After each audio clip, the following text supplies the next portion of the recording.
So after getting burnt by Dollar Tree 2 weeks in a row, I was in need of a good old-fashioned comic hunt, so today I decided to stop into Halley's Comics in North Tonawanda, and this is a bit of a hole-in-the-wall kind of shop, and they don't really have as large of a selection as some other places, but what I really like about this shop is that they have a very unique selection of trade paperbacks, but what I'm really interested in from them are actually some of these square-bound one-shots.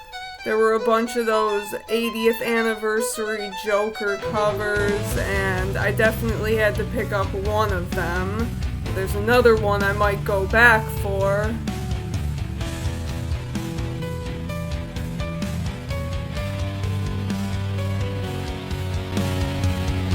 We have some great comic shops here in the western New York area, and I love a lot of them for very different reasons. Like you got, Queen City for kind of being the old school back issue style shop, and then you got someone like Gutter Pop where they're a dollar bin shop, and this is where I go to get some fun reading material.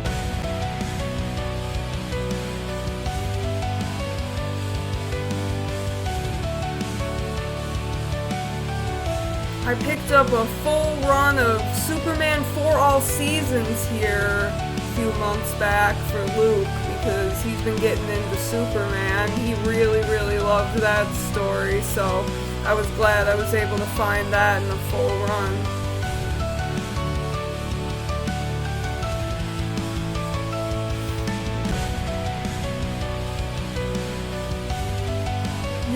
Find a whole lot of back issues here. When it comes to more recent back issues, they have several boxes throughout the middle of the store that are like packed to the brim, like so packed that it's actually kind of hard to pull out a single book. But there are some cool things in there, some cool variant covers.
I remember years back, the first time I ever came to this shop, I found this box set, this sealed Lobo box set from the 90s that had 3 trade paperbacks. I mean, one of them was a blank book called The Wisdom of Lobo, but it was a really cool box set, and I couldn't find a single listing of it online. It had no price on it, because everything on those spinner racks are just cover price, but there was no price on it, so he had me look it up and I couldn't find anything, so I think I got a pretty good deal on that. So they definitely have some pretty cool stuff hidden there. It's not the most organized shop. It's kind of one that some might call a dump type shop. And they do have some dollar bins I always have to flip through. They don't really add too much to it though, so it's always just kind of the same old stuff you'd expect to see. I didn't wind up picking up anything from here today, but you always have to look. I did wind up getting some pretty cool stuff off of those racks though, so let's take you home and show you what I got.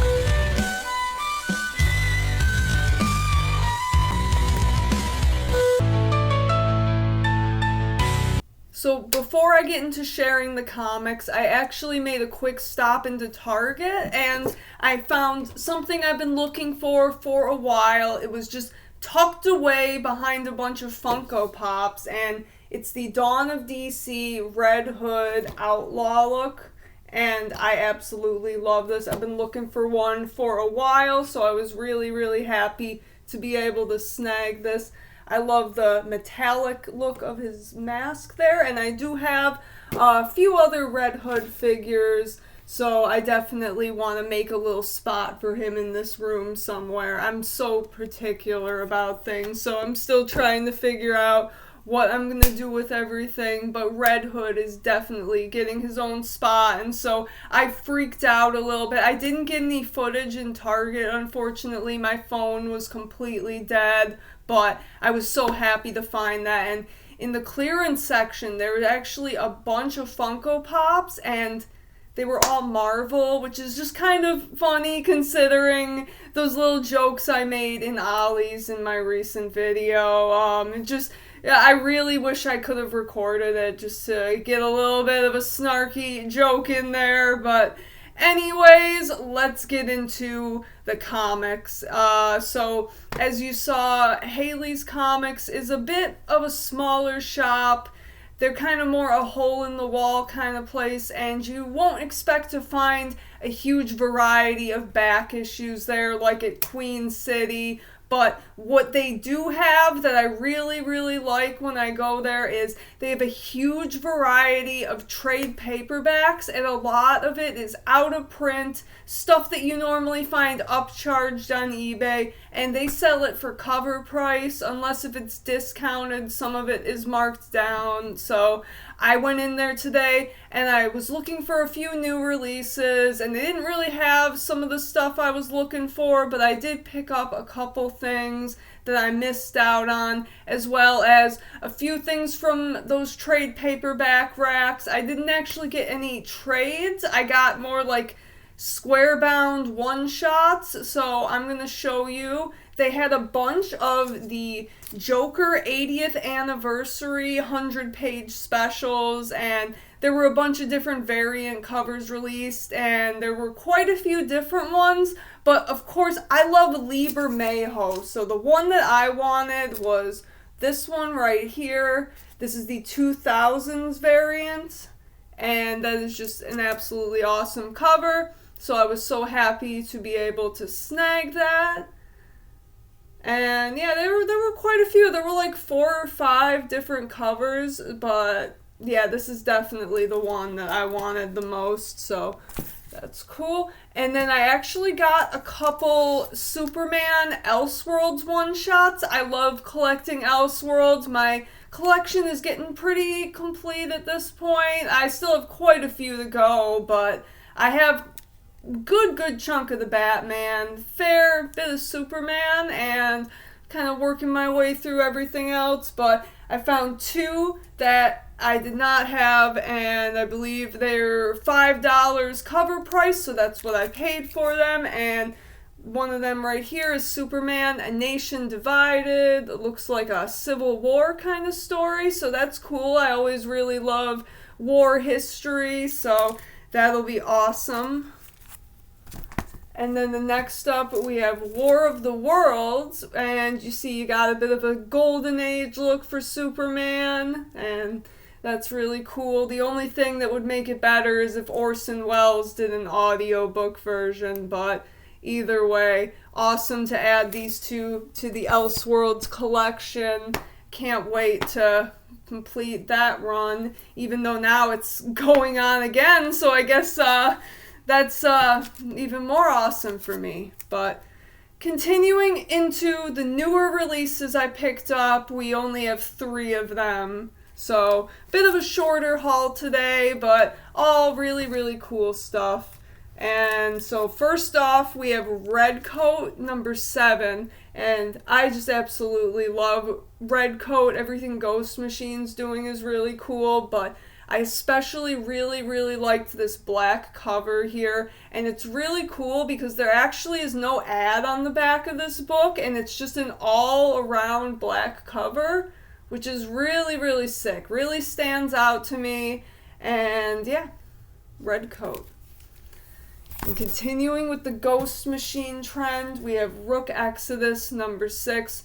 Probably the best comic of 2024. I'm not going to spoil anything because I think I do want to do like a top 10, top 5, top 10 best comics of the year list. And Rook Exodus will probably be making that list. And from what I heard, they're actually going on hiatus, which is a shame, but I would much rather them take their time and produce quality work as opposed to just putting out whatever junk.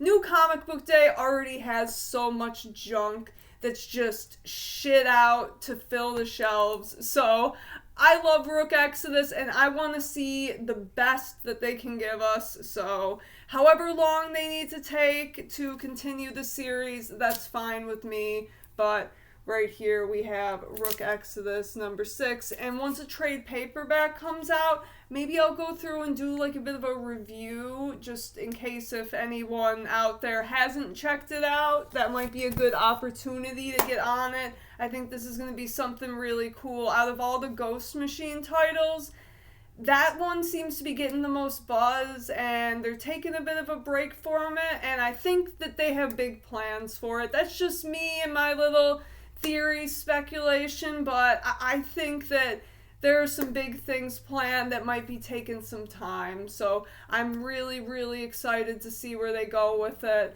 And then the last book I picked up was Absolute Superman number 2. I'm thinking about doing a video kind of I'm thinking about doing a video kind of like my ranking every first issue, and then kind of doing how they hold up with issue number 2, because my opinions actually did kind of change a little bit, and I haven't read Absolute Superman 2 yet. Absolute Superman was my least favorite out of that bunch of first issues, which you would know if you saw that video. However, I did say that I can see potential and I'm going to stick it out, and so we got issue 2 there. It's a really cool cover. I do actually really like the look of Superman in these books. So, yeah, Absolute Superman. Really loving the Absolute Universe. Everything I've read from DC's All In so far has been pretty cool. So we'll see how that holds up. But anyways, thank you. I hope you enjoyed checking that out, and have a good day.